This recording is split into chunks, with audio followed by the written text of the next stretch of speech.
Justice Department.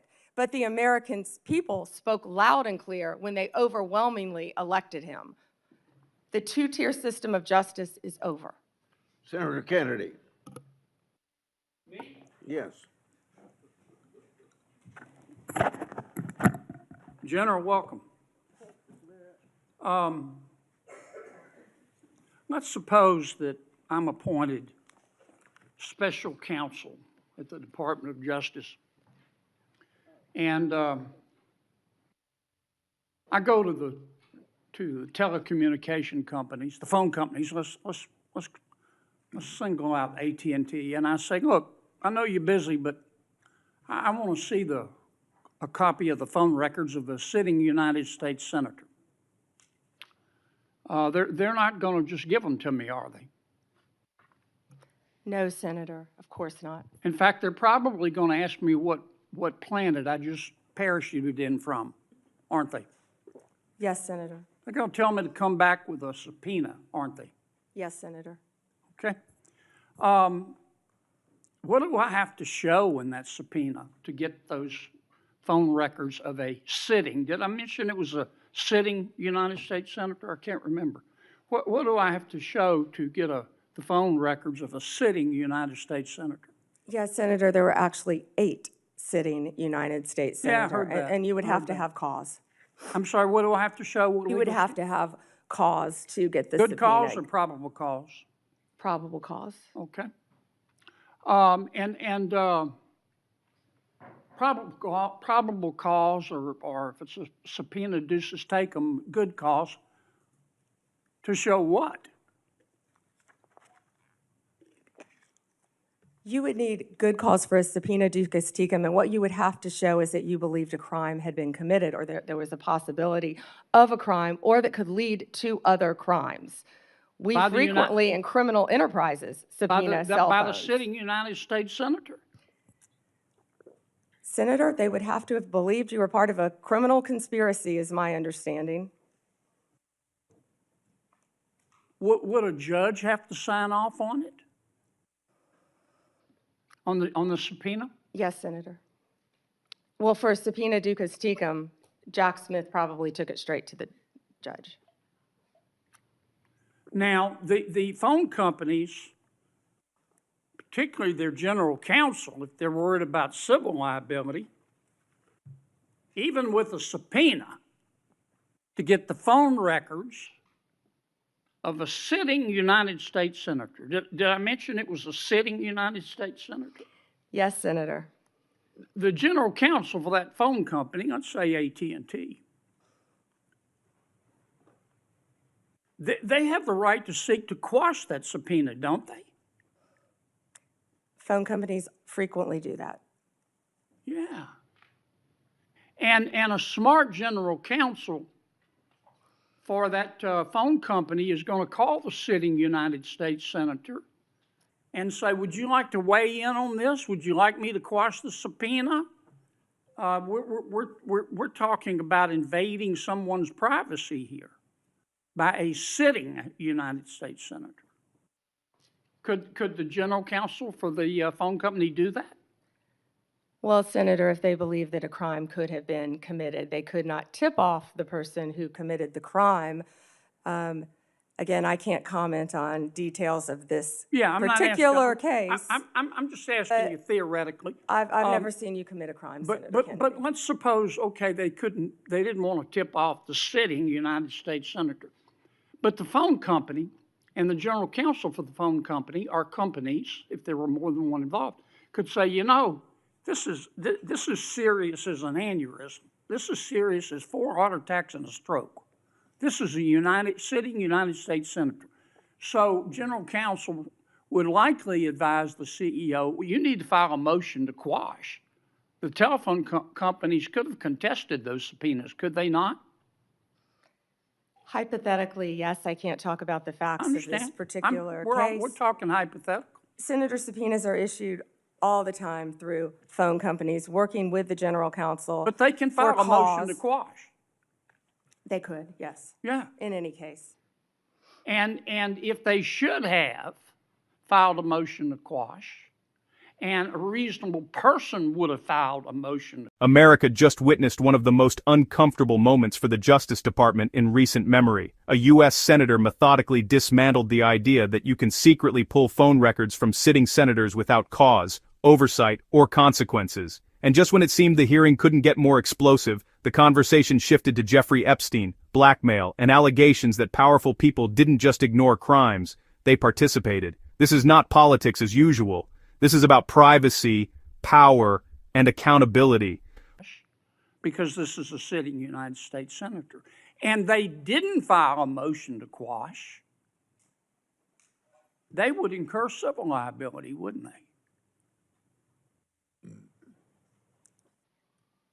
Senator, typically phone companies follow a subpoena from a United I States know they attorney. do, but they don't have to.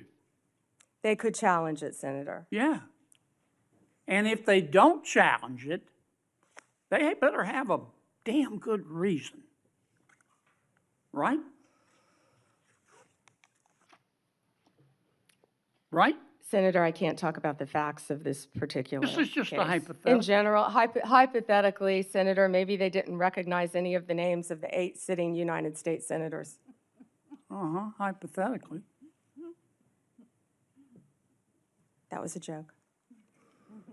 Or maybe they should have gone to Amazon and buy some testicles online.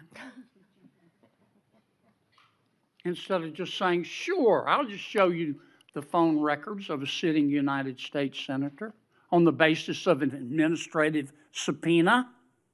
Now, do you have copies of the subpoena applications for Yes, these Senator, 8 Senator, I can't discuss anything regarding You this can't case even with tell me you. if you have copies? I can't discuss any of this. All right, with when you, are you I'm sorry.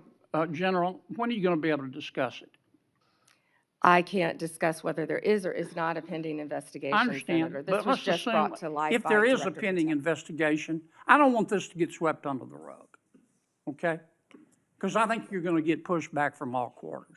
I think the telecommunication companies are going to be all over you like a bad rash because they've got liability here for just turning over these records when they knew what was going on. I think some FBI agents may have some liability here. I think a special counsel might have some liability here. If I were your special counsel and you had appointed me and I wanted to get the records of a sitting United States senator, is that something you would expect me to tell you as Attorney General of the United States? They better have. Yeah. And Do we know in this instance of the 8 sitting United States senators if they told Attorney General Garland? Senator, I just learned about this very recently, as did Director Patel, and we cannot discuss the details. I don't know many of the details. Well, maybe we ought to get Attorney General Garland here. Do you know if the special counsel told FBI Director Wray? Is that something? Let me put it another way. If I were your special counsel and you were the director of the FBI and I'm trying to get the phone records of a sitting United States senator, did I mention it was a sitting United States senator? Is that something that you would expect me to tell you as director of the FBI? In general, I would believe the FBI would help execute the subpoenas Yeah. to the Okay, businesses. I want to switch to another subject in the 12 minutes that I have left, since everybody else got to go over. I've got to ask you about this, General. Secretary Howard Lutnick on October 1 gave an interview to the New York Post about Mr. Epstein. And he described Mr. Epstein as, quote, the greatest blackmailer ever, close quote. Have you reviewed that transcript of that interview? I have not reviewed the transcript, but I saw the clip of it. Okay. It appears that Secretary Lutnick was Mr. Epstein's next door neighbor. In fact, their townhomes shared a wall. And the reporter that was talking to Mr. Lutnick, she asked how other prominent men could have been associated with Epstein when Mr. Lutnick could immediately sense that he was a, quote, pervert. And then Secretary Lutnick said, or rather the reporter said, did they see it and ignore it? Do you remember that from the interview? I do. And Commerce Secretary Lutnick said, no, they participated. And then Commerce Secretary Lutnick goes on to say, quote, that's what his MO was. You know, get a massage, get a massage. And what happened in that massage room, I assume, was a video. This guy was the greatest blackmailer ever, blackmailed people. That's how he had money, end quote. Is that true? Senator, as our July memo said, we did not uncover evidence. This case has gone through 3 administrations, as well as former U.S. Attorney Alex Acosta. I know that, Pam. But have you interviewed Secretary Lutnick? No, Senator. Do you plan to? If he wants to talk to the FBI or the FBI wants to talk to him, that is more than on. Don't you think you ought to talk to him after this interview? Senator, if Howard Lutnick wants to speak to the FBI and if Director Patel wants to speak to Howard Lutnick, absolutely. Okay. Maybe we ought to get Mr. Lutnick in here too, Mr. Chairman. Senator Booker. Thank you. Thank you, Mr. Chairman. Attorney General, I know there's been a lot of talk about grants. I hate to bring you through this again, but it's really important to my state. New Jersey is one of the top 4 donor states in America, which means... For more profound political discourse, please like, comment, and subscribe for more further insights.